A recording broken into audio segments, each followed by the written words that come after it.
The scream echoed through the hospital hallway. Sharp, sudden, impossible to ignore. Nurses froze. Doctors turned their heads. Footsteps stopped mid-stride. And then everyone saw it. A huge white tiger was walking calmly through the corridor.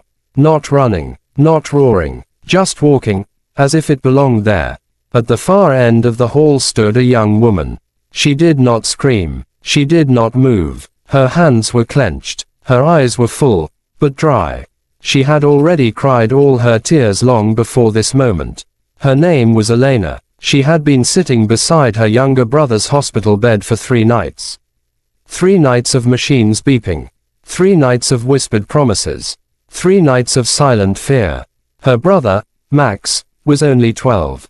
He lay pale and weak. His breathing shallow. His eyes searching the ceiling as if asking why. The doctors had spoken in calm voices. But their words were cold. There is a treatment, they said. But it's expensive, and the approval takes time. And other patients have priority. Elena understood what they really meant. They were poor, and Max was not important. Sadness wrapped around her like a heavy blanket. She remembered their childhood, how she had held his hand when their parents died in an accident. How she became his sister and his mother in the same moment. She worked 2 jobs. She skipped meals. She sold her phone, her jewelry, even her winter coat. Still, it wasn't enough. Then helplessness came, the kind that makes your chest hurt.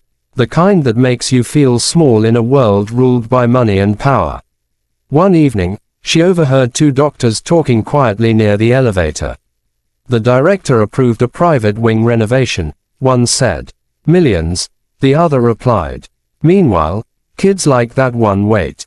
The director, a powerful man, well-known, respected, arrogant. He owned half the city.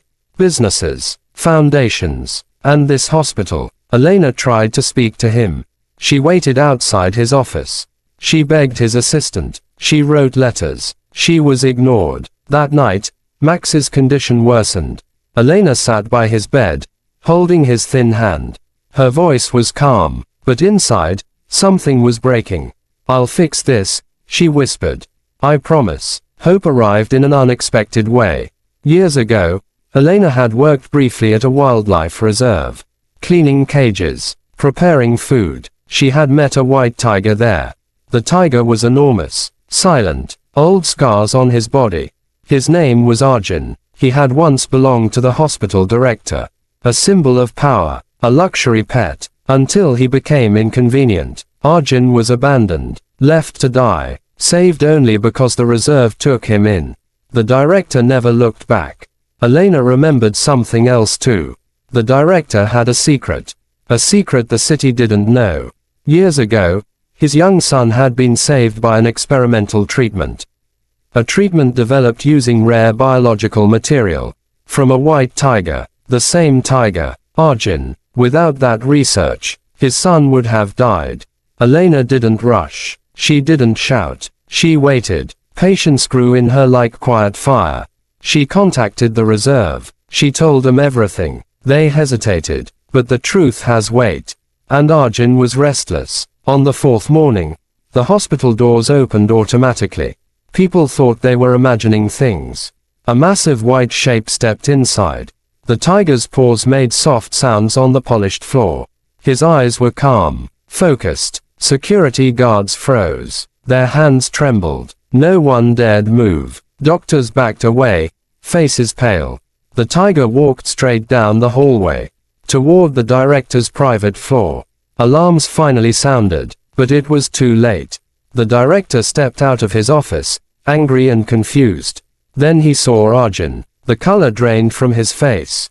Memories rushed back. The deal he made. The animal he used. The life he saved. His own child's life. The tiger stopped in front of him.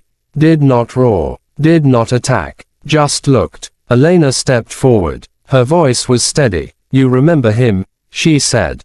"You remember what he gave you."